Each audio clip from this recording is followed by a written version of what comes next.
All right, good morning, everybody. I would like to call the meeting to order and acknowledge that we are in Treaty 1 territory, the home and traditional lands of the Anishinaabe, Ojibwe, Innu, Cree, and Dakota peoples, and in the national homeland of the Red River Métis. Our drinking water comes from Shoal Lake 40 First Nation in Treaty 3 territory. My name is Marla Billinghurst. I will be chairing the meeting this morning. With me this morning on the panel are Mr. Bill Moretsky and Mr. Doug Marks. Our recording secretary this morning is Mr. Jason Robertson, and the city assessor is Miss Victoria Ho. We will be hearing applications for revision of the assessment roll in accordance with the Municipal Assessment Act. The matters for which revision is requested have been described in each application, and we will limit discussion to those matters. The statements that are made at this hearing are sworn testimony, and anyone speaking to the matters must be sworn in. Be advised that comparisons of assessments of properties are not considered evidence of market value by the Board of Revision. The Board of Revision is appointed annually by Council and is independent of it and the city administration. It makes its decisions on the basis of the evidence provided at this hearing and issues a written order that will be mailed to all parties as soon as possible. Please note that the board's decisions with respect to an application may be appealed to the Manitoba Municipal Board if the matter pertains to assessed value or classification, or to the Court of King's Bench if the matter pertains to the application of exemptions from taxation. Should you wish to appeal, information on how to do so will be included with the board's order.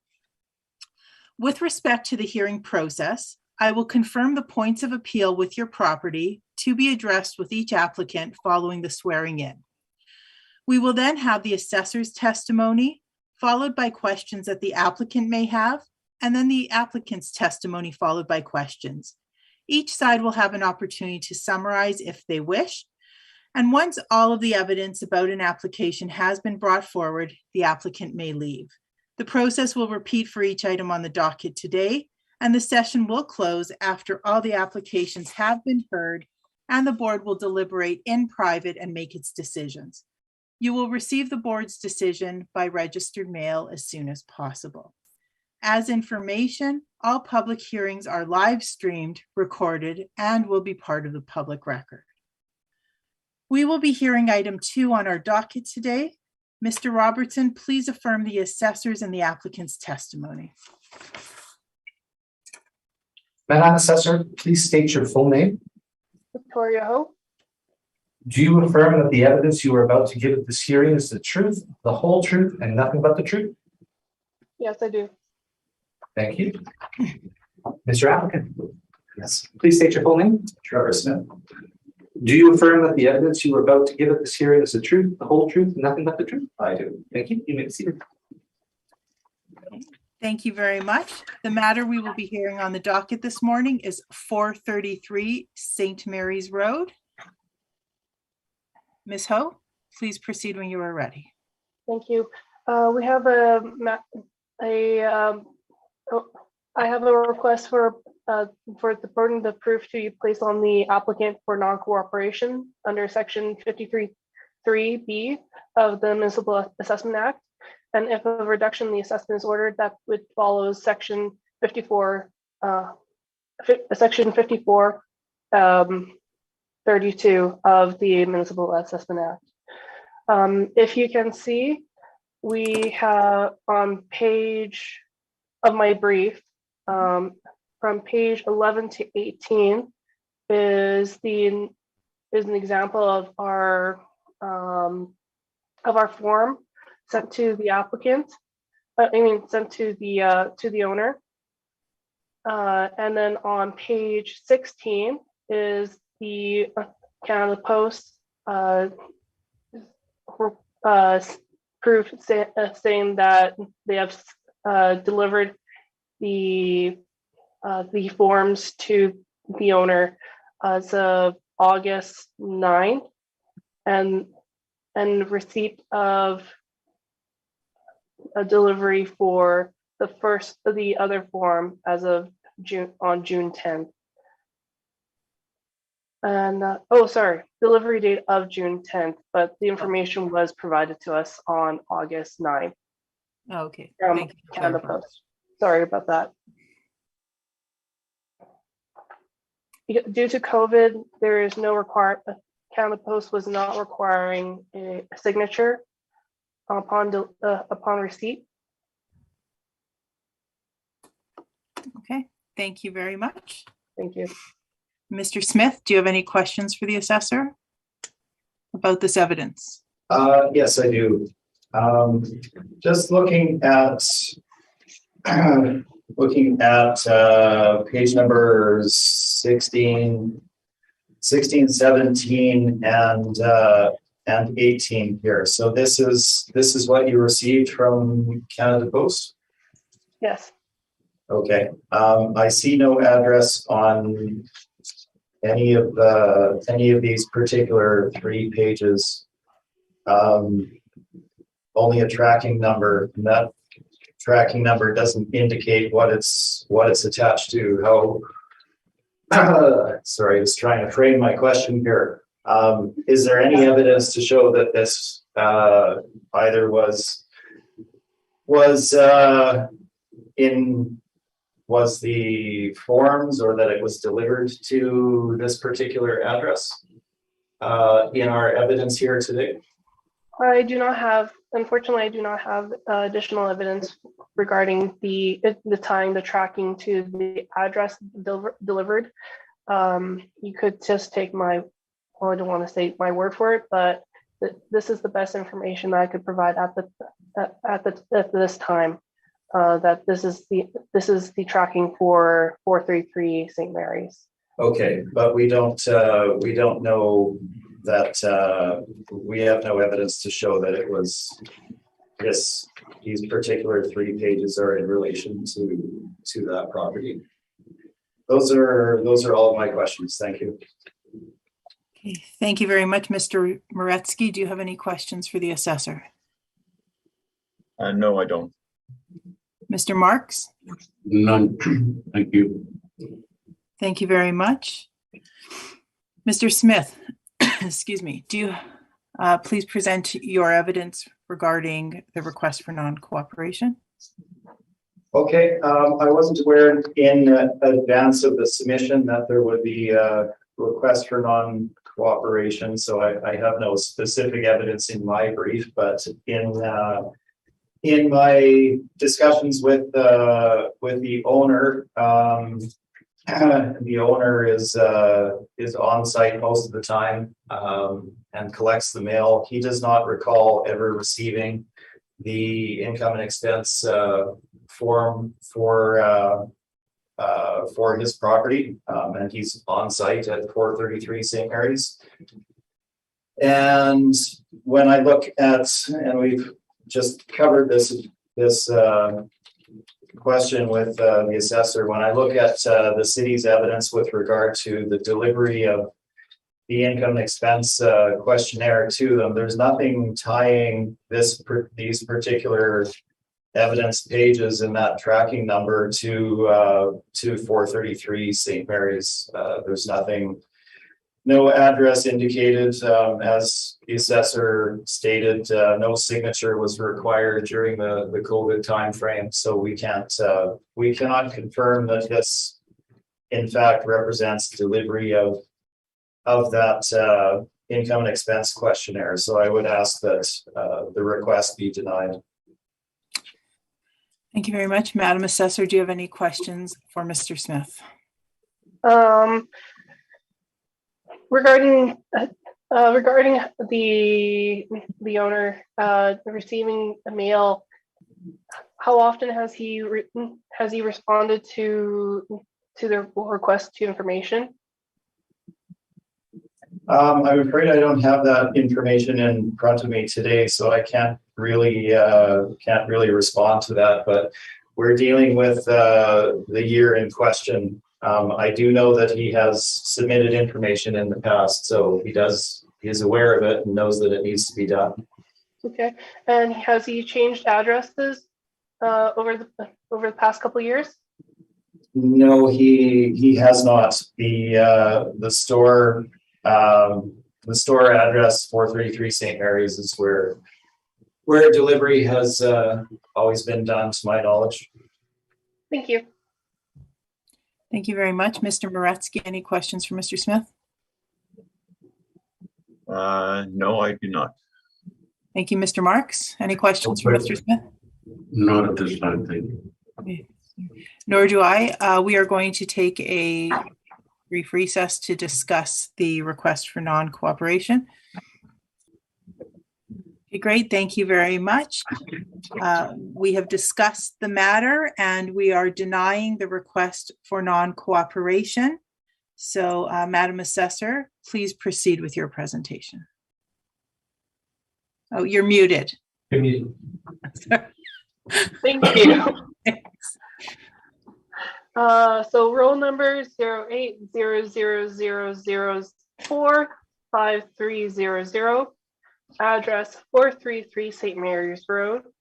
The year in question, the assessment value that in question is $1,439,000 for the roll year 2023, reference date April 1st, 2021. And if you go to my 4th page, we have some rent comparables of properties roughly in a similar area, fairly large in leasable area, ranging between $13 to $19.50. On my 5th page, we have my calculations for the subject property.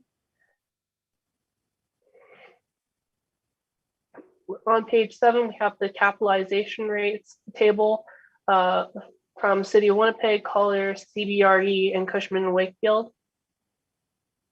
And if you notice, retail ranges between 6 to 7.2.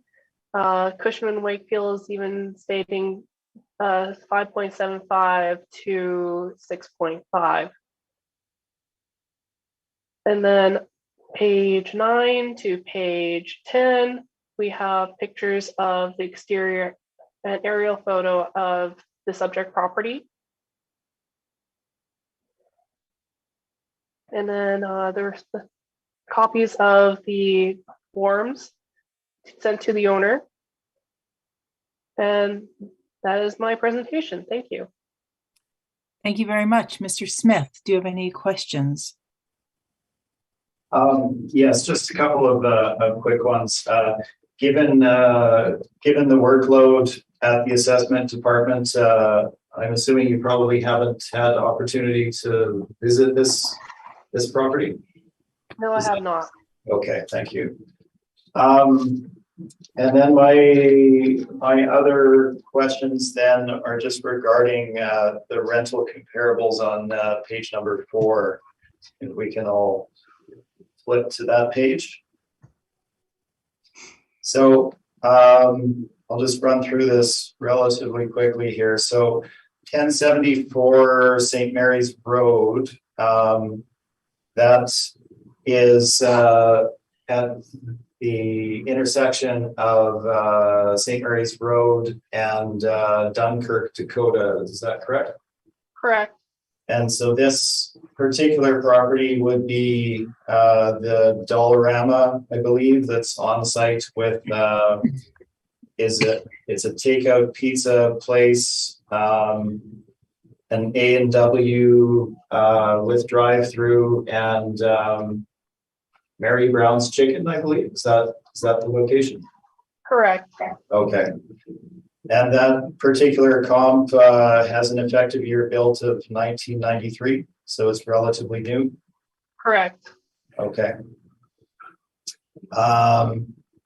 Is there pylon signage at that location? I think so.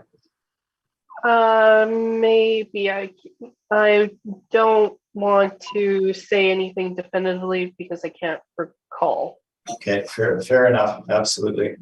I'll move on and 123 Marion here. I see there's three comps there. That is located at the corner of it is the northeast corner of Taché and Marion. Is that correct? Correct.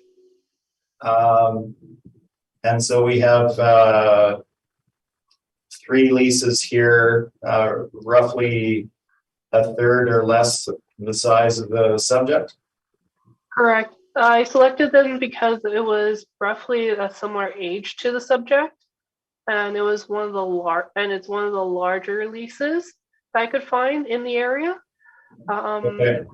But it was just to point out that considering how old the building was, and given the area, they were still commanding like fairly reasonable rents.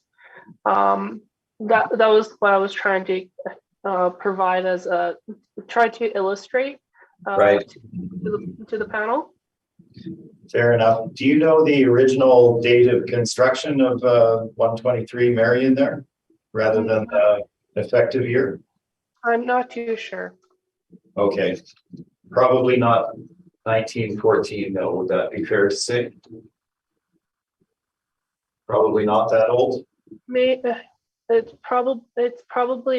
either older or it's 1974. Okay. And then 130 Marion is kind of kitty corner to that. That is a newer building, I believe, built in 72. Is that correct? We have the effective year built in 1972. Could be older or it could be 1972. Okay, and so those 4 comps would all be in that kind of street front retail section of Marion that's just north of Taché there. So there's kind of a whole long strip of retail and commercial options. Is that correct? Correct. Okay, those are all of my questions. Thank you so much. Thank you very much. Mr. Moretsky, any questions for the assessor? Yes, for the effective year built of 1976 that you have here, so what would have constituted that change to the year built of 1914 in this particular so building? an effective year built for our records is to indicate how much renovation or how much the renovation and economic life there is left over in a building built. So if there are significant renovations done, there will be it'll have a newer effective year built compared to an original 1914. So if it still remains 1914, economic depreciation of the property would not stand anymore. It would be ready to fall over to an extreme case, or saying that 1974, it's been renovated significantly enough that it would still have a lot of economic life into it to be still used. I hope that makes sense. So, but how have you determined what renovations have been done that would have given you that result of 1976? You mentioned that you did not visit the building. So it's not necessarily me that decides the effective year built. We do have some guidelines saying, for example, for houses. If you, let's say you replace the windows or you replace the furnace, it does extend the life of the building a little bit longer, to even just redoing the insulation or redoing the roof. So it's not original. From what I understand, that the property is not to this, like what it looks like now is not original to what it looked like back in 1914. I hope that makes sense. But are you what does it look? You're saying, you mentioned it looks like what it looks like. So you're saying from the exterior only? Not from the exterior. It's also, there was also interior renovations. It now is being used as a retail store for a bicycle shop, correct? So it is purposely built, like it's not purposely built, but it's been renovated for the purposes of as a retail store.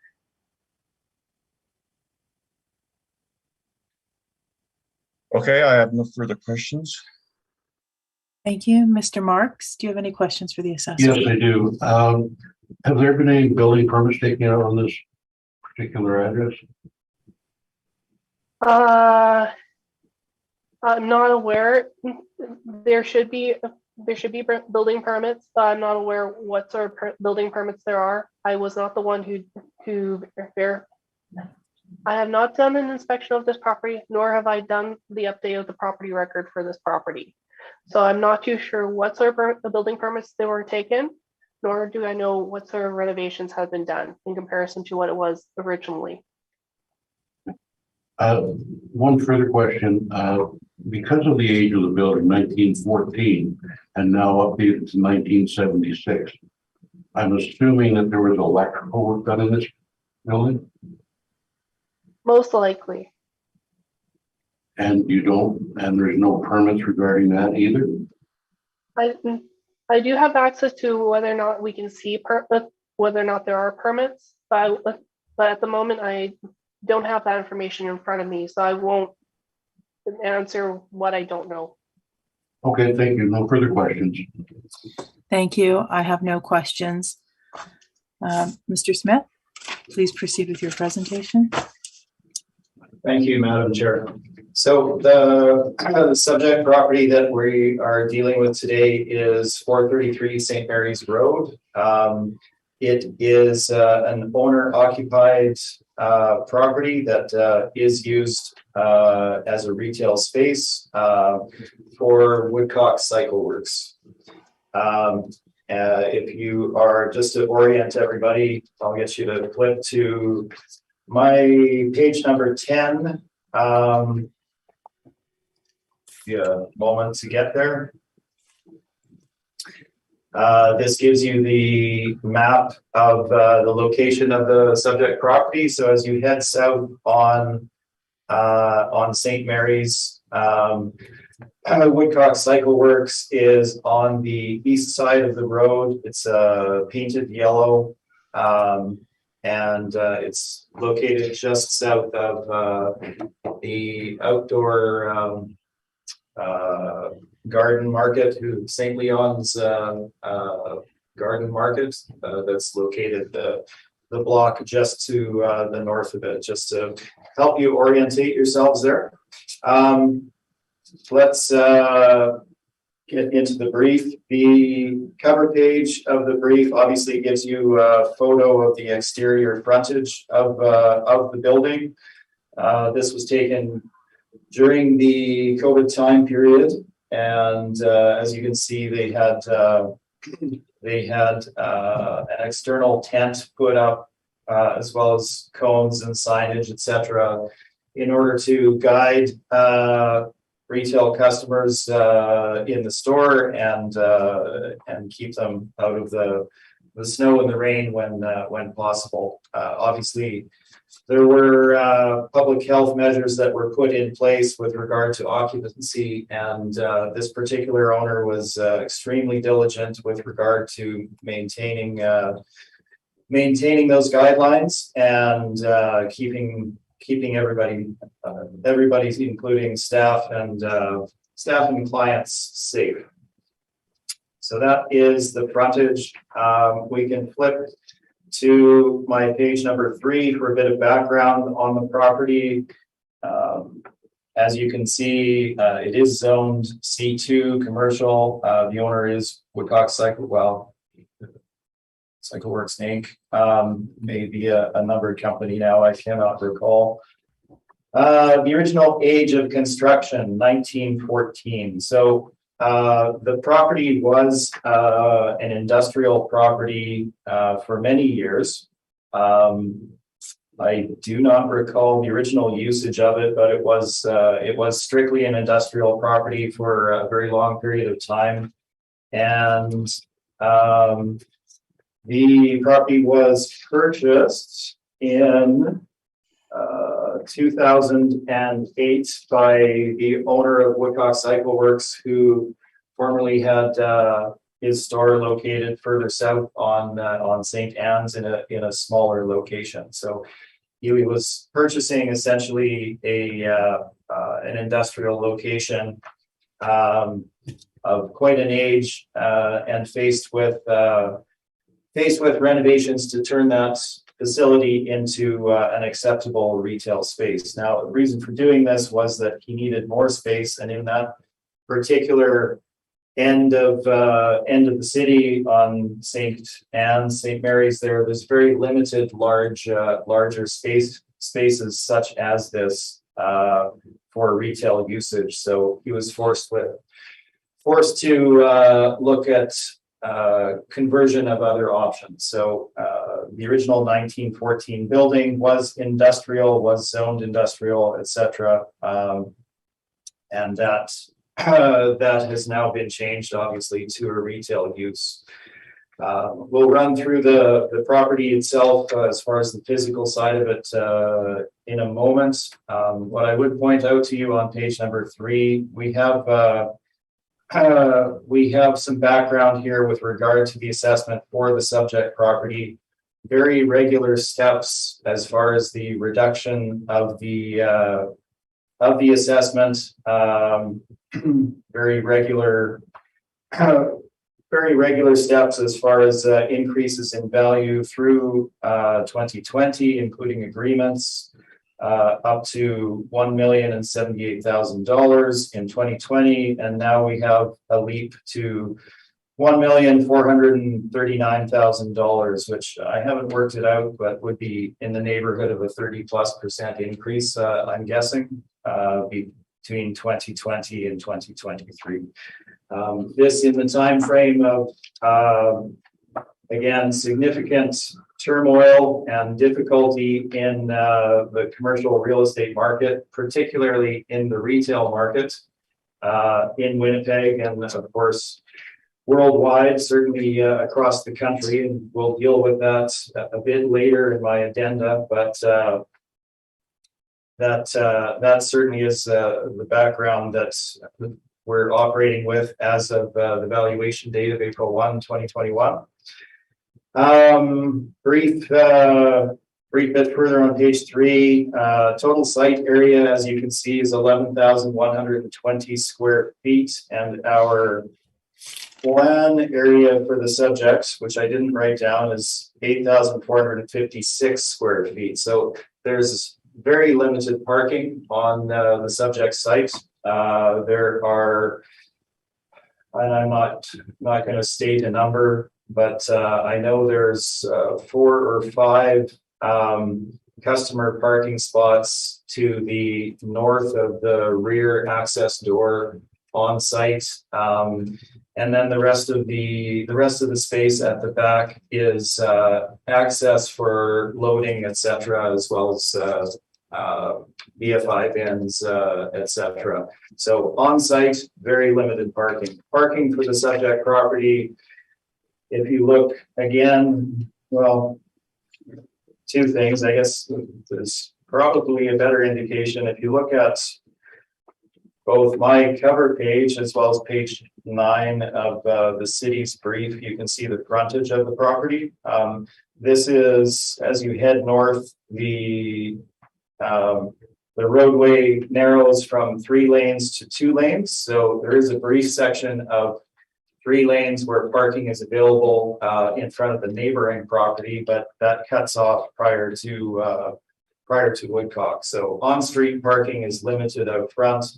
There is some parking available on the side street, of course, as there is on all roadways. But Certainly, parking is not the same as if you were in a standard mall location with attached parking with front parking paths.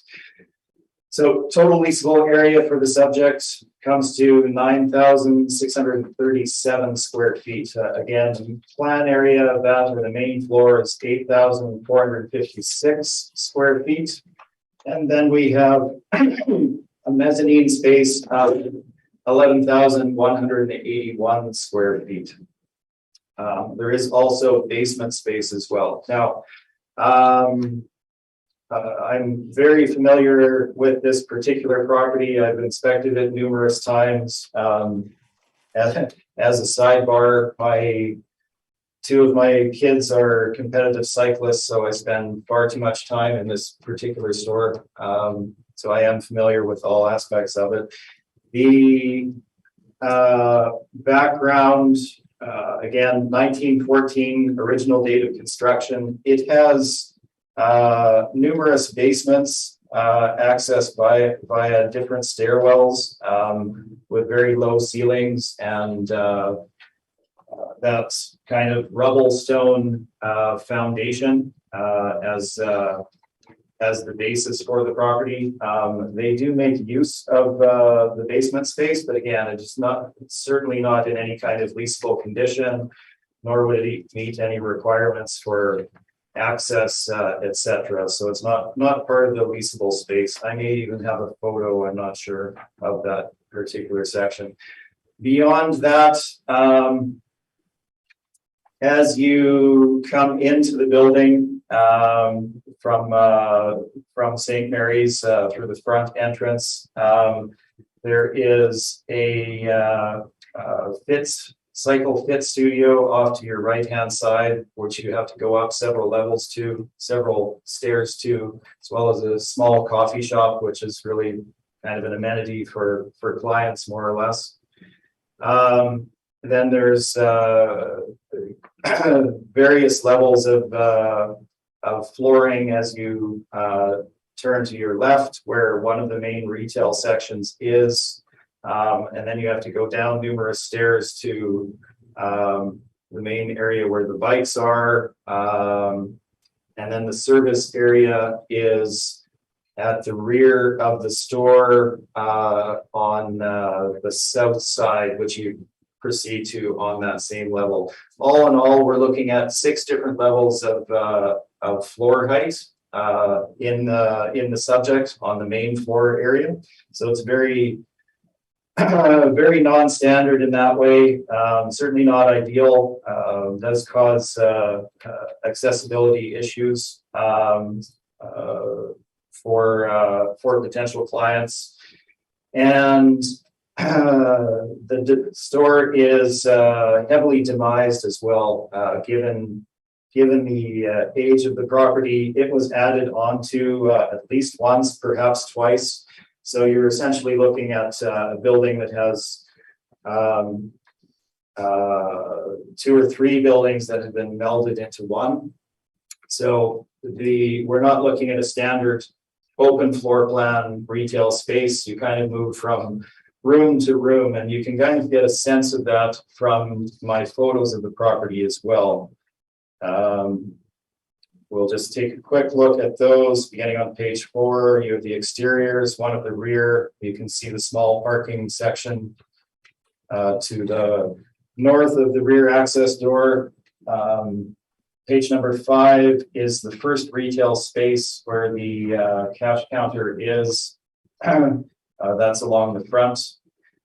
Bottom of page 5 is the main area where the bicycles are displayed. That's at the rear on the north side. You can see the flooring there, obviously concrete flooring that has been somewhat resurfaced. Older carpeting in the retail area up top, and a relatively low ceiling height there as well. Moving on, we have the single office area on the mezzanine area. That is the top of page number 6. The remainder of the second floor area, there is a bathroom space, and then it is all storage on the mezzanine area, all the remainder. And the mezzanine area kind of tracks along the south side of the building. Certainly not an ideal layout. You have a hallway with small rooms off of it that are utilized for storage. Then we have repair area at the bottom of page 6. I have a photo from, I think that is above the top of page 7. I think that's above the repair and maintenance area, or the service area for bikes. So you can see storage, how it's done, kind of open air there. And the bottom of page 7 gives you a photo just after you come into the inside, looking to the right. You have the stairwell up to the mezzanine, and the single office spaces to the right-hand side there. So that is the background. Certainly the finishes are generally older. The structure itself obviously dates to 1914. Now, it's not that it's original 1914 in that state. There have been updates as one has to, meet code when you make adjustments, etc. I don't believe that the entire electrical has been redone in the building, to my knowledge, but certainly changes have been made in order to make the unit usable for its function for the current owner. It is wood frame construction, and if you look at some of the photos of the picture, you can see that it is a wood frame roof as well. So that is the building that we're looking at. Certainly not your typical retail structure, and not comparable to more modern facilities of a similar size, and we haven't really seen leases of a similar size as this just yet, and there is a reason for that. The owner has also had ongoing roofing repair issues. Certainly the age of the roof, the structure is a wood frame roof, contributes to that, so that is additional cost that they have to absorb. They do have deterioration of their front of the building, with the bricks receiving spray from the roadway in the wintertime. It's a relatively high speed area past there, with the spray damaging the front. The building's also been run into by a sidewalk plow, which is relatively minor, but hasn't been repaired to date by the city. So overall, we'd say the building would be in below average to average condition.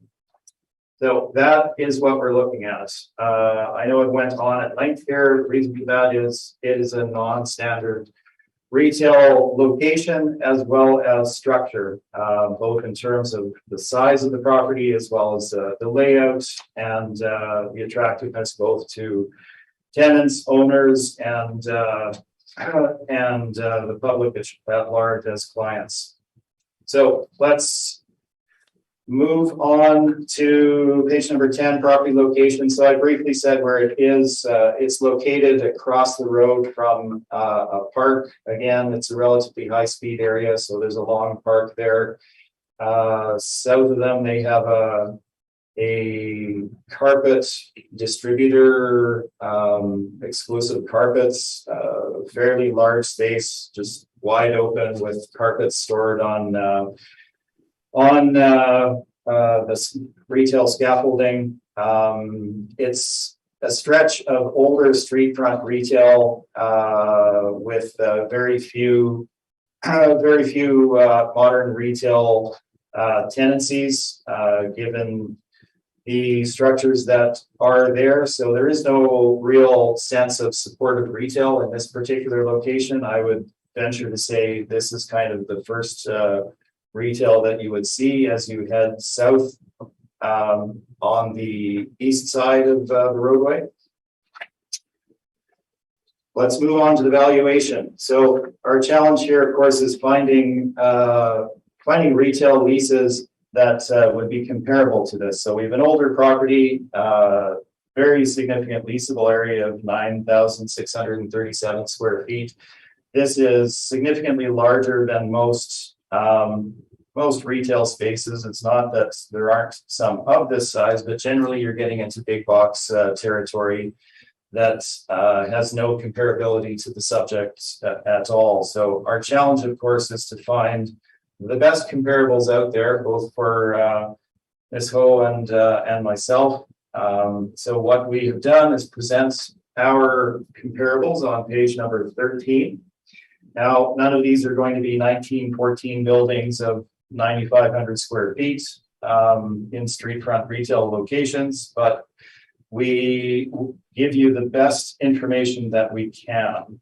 So let's run through these relatively briefly. Generally, we're looking at mall space. Most of these are not standalone operations. In most instances, not all, of course, but most instances, standalone locations are, such as the subject, are owner occupied. So it, again, it's difficult to get lease information when they're owner occupied. There is no lease information. So that would be your background here. But generally speaking, these are well located retail locations, strip malls, with the associated parking amenities, etc. So let's have a quick look here. Generally, they're built more recently. We do have number 2, Donald is the very first one, significantly smaller lease, obviously, but this is an interesting one because it was a former industrial building that has been converted to retail. Original date of construction, 1958, with an addition done in 1993. Obviously, some updating since that time. We have a 2015 lease at $11 a square foot. This would be, as you head north from Confusion Corner, was a, and I believe there still is a dog spa located on the frontage where Gord's Cycle Sport used to be located. That is the building that we're talking about here. So $11 a square foot at that particular location, obviously a smaller lease, but close to downtown with a very high traffic flow. Let's see what else we can take a quick look at. Number 7, 1875 Pembana. This is located to the north of Bishop Grandin on the west side. Similar size, 8,685 square feet, built in 78. 10-year lease in 2017 for $10 a square foot. And this is a retail mall, this particular location. So $10 a square foot, good location on Pembana. You can see the ones above that are generally in that $10 to $11 range as well. Let's look at some other larger ones. 1111 Logan, just under 7,000 square feet, built in 87, 5-year lease in 2018 at $9 a square foot. 1271 Jefferson. This is a community shopping center with grocery store located in that Maples area. 3 kind of dates of construction. Just under 10,000 square feet, 10-year lease at $12 a square foot. Obviously, that's a bit dated from 2012, but gives you a bit of background there. Also, another one at the same location, $12 a square foot. And 839 Cavalier. Again, this is a well-located strip mall, built in 77. Fronting on Lajimoje, and we have an 11,734 square foot lease here in 2016 at $12 a square foot. Certainly a better retail location, better visibility, better parking, pylon signage, etc. I'm happy to go through more if you wish, but I think I'll leave it at that for now. So our general range that we're looking at is $9 to $12 per square foot. I think I have, oh, there's a couple more on the next page, my mistake. Again, ranging in that $9.50 to $10 a square foot range. 1501 Gateway, also strip mall location, just under 8,000 square feet, built in 79, 5-year lease at $9.50 per square foot. Now, these aren't all as of the valuation date, obviously, but these are the best indicators of large size leases that have the most comparability to the subject. So let's look at the subject in relation to that. It's a standalone storefront, original construction in 1914 with updating, many different floor levels, way too much demising, older finishes, etc. What does it have going for it? It does have good visibility on St. Mary's Road, obviously, as you head south, part of that being the paint color that it has been painted. Not great parking. I feel we're being very conservative at $11.50 a square foot as far as the rental rate for the subject property. We can run into the expenses quickly. We've given some stats with regard to the vacancy. We've deferred to the 6% rather vacancy of the city based as it falls in line with the market statistics. I haven't necessarily presented to all of you with regard to the expense allowance that has been an issue this cycle as well as the past cycle. Madam Chair, I'll defer to you in this regard. I guess I don't want to run through this in any detail. Suffice it to say, there is a history with the city of Winnipeg, including two different sections of expense allowance totaling 7%. The amount has since been reduced to 3% for the current assessment cycle, 2% in the last cycle. There was a bit of a naming of a particular expense where it was termed an expense allowance, or where it was termed rather a management expense allowance, giving people the impression that it was based on property management expense, which it was not. I've provided the background on pages 15 through 16 with regard to why the particular expenses that were covered in that should still be included in the expense allowance allowed by the city in the assessment based on standard appraisal methodology. As you can see, quoted on page number 15, it runs through the determination of how to come up with net operating income, including the non-recoverable expenses that are paid by the landlord. We then itemize those amounts, and I provided a study that I have done in the last cycle on non-recoverable expenses on properties that I had access to. They generally point to non-recoverable expense amount exceeding the 7% that was previously allowed, with my 3-year averages being 11.5% and 12.7% based on property counts of between 45 and 53 over a 3-year time period.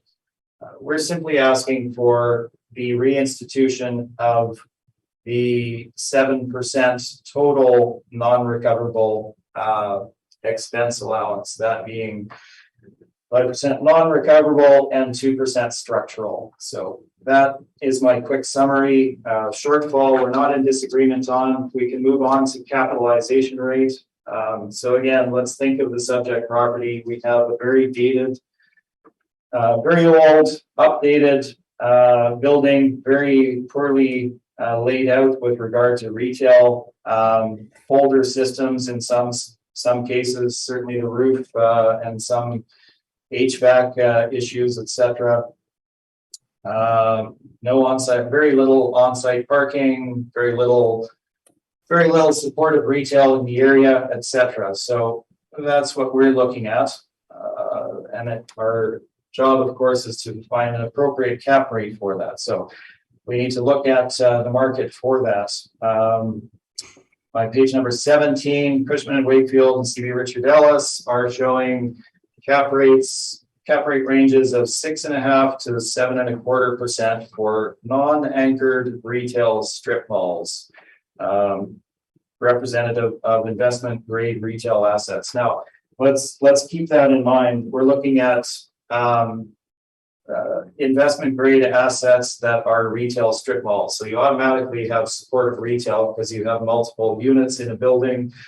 Generally, they're located in areas that have other supportive retail as well. So that's the range that they're looking at, with a top of 7.25%, low of 6.5%. I believe the city is using 7.5% in their analysis.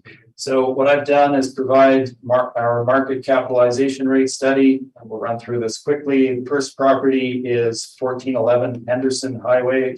It's a retail strip mall traded in 2021 at a cap rate of 8.9%. So in this mall, we have national and international tenancies with the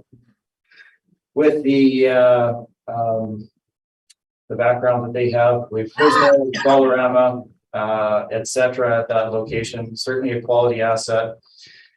Number 3, 130 Osborne, 435 Stradbrook. Retail strip mall with one associated street front in Osborne Village. 2018 sale at 7.5%. Then we have 1800 Corridon being the last one. 2019 sale at 7%. That property was constructed in 2012, very newly constructed, very well located in the River Heights area, kind of on your way to Tuxedo. So certainly a quality asset, and that's at 7% as of 2019. So let's look at our subject again. I've run through all the detail on it. We're assigning a cap rate of 8% to it. Again, I feel this is on the conservative side based on what we're looking at. There are very few tenancies of this size out there that would be looking at for an asset such as this to lease. So the challenge, of course, is finding leases out there to compare it to, simply because they don't really exist. Certainly not in this location. So the bottom of page 17 covers our analysis in summary versus the city's, as well as the city's 2020 valuation. And you can see this results in our final market value of $1,160,000. I'll just draw your attention quickly to the addenda. We have the market stats up front, and then beginning on page A6, I've included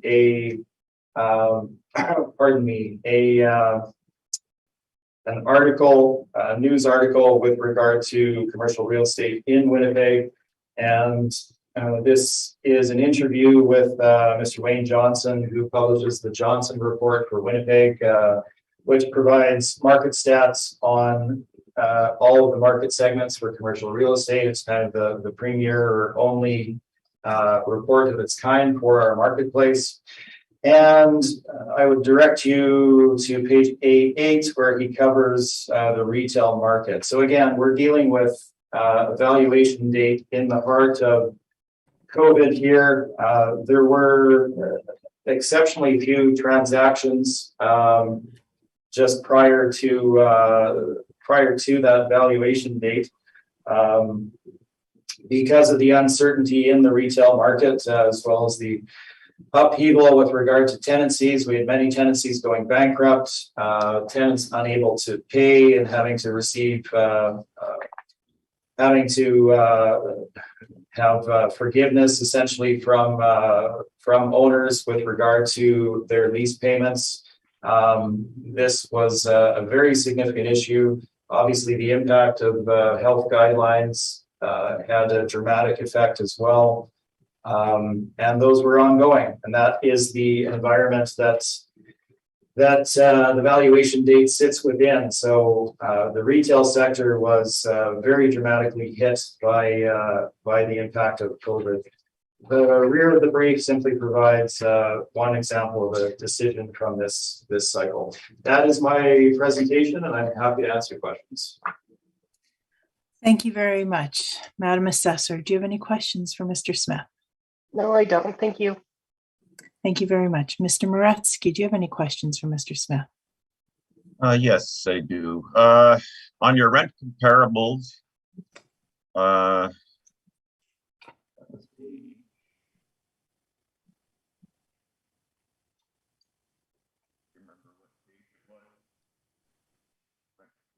Moretsky, we can't hear you. you remember, oh, it's okay, I got your rent comparables here now. On page 413, can you hear me? Yes. So my question is, where did you get this information? Source? So I worked in the appraisal industry for many years, and the data before you was gathered in my standard course of business.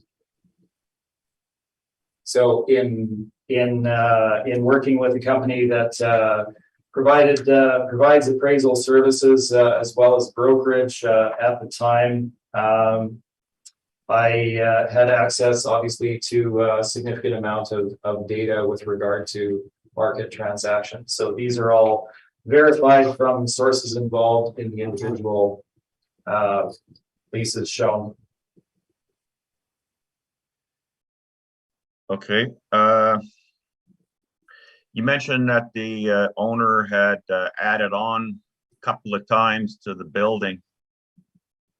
I was just wondering, or I would like to know, so by adding on, do you mean that he actually added on a new structure or new building? No, so the present owner hasn't added anything onto the building. They bought the building as is, and they have made, interior renovations with regard to, polishing the floor for the concrete floor for display purposes,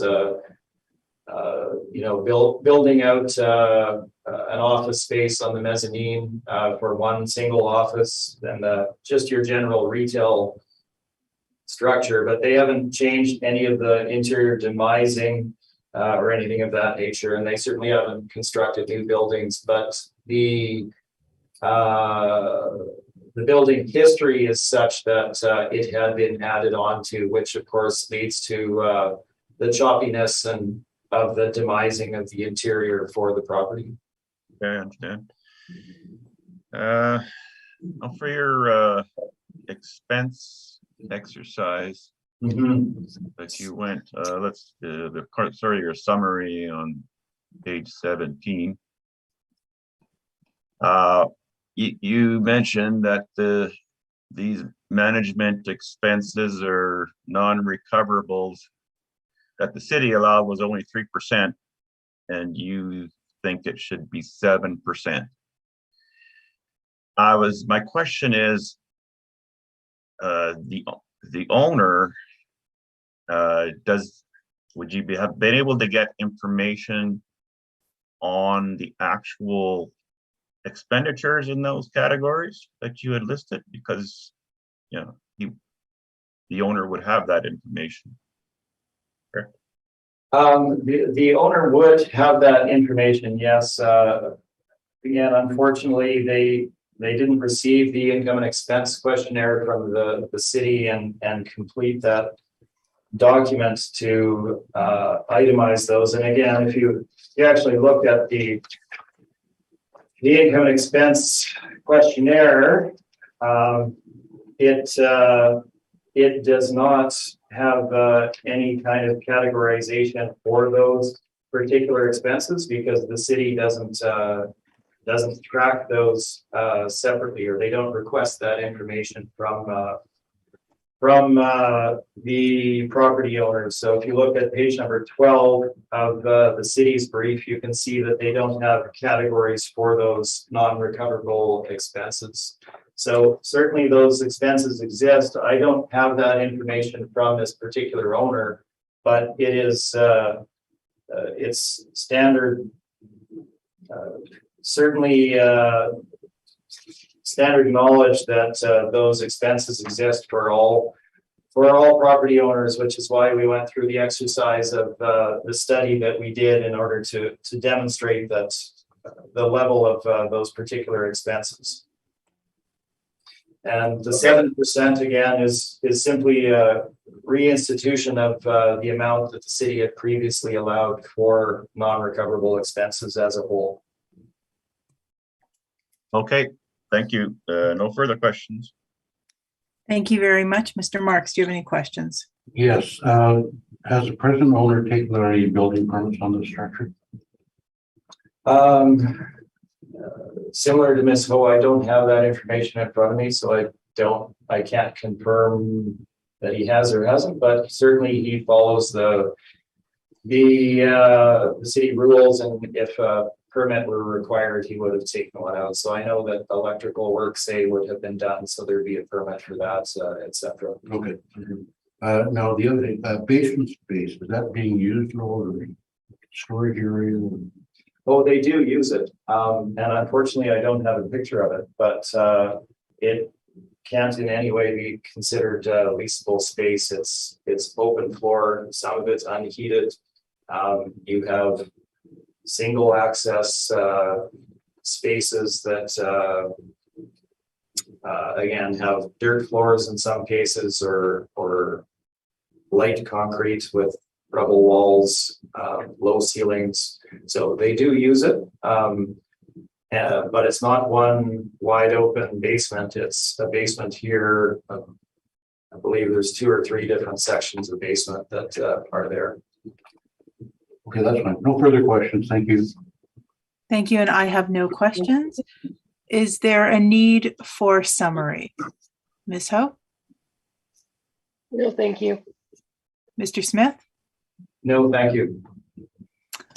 All right. Thank you very much. We have heard all the items scheduled, and this hearing is now adjourned. Good morning. Thank you very much. Good morning. Thank you.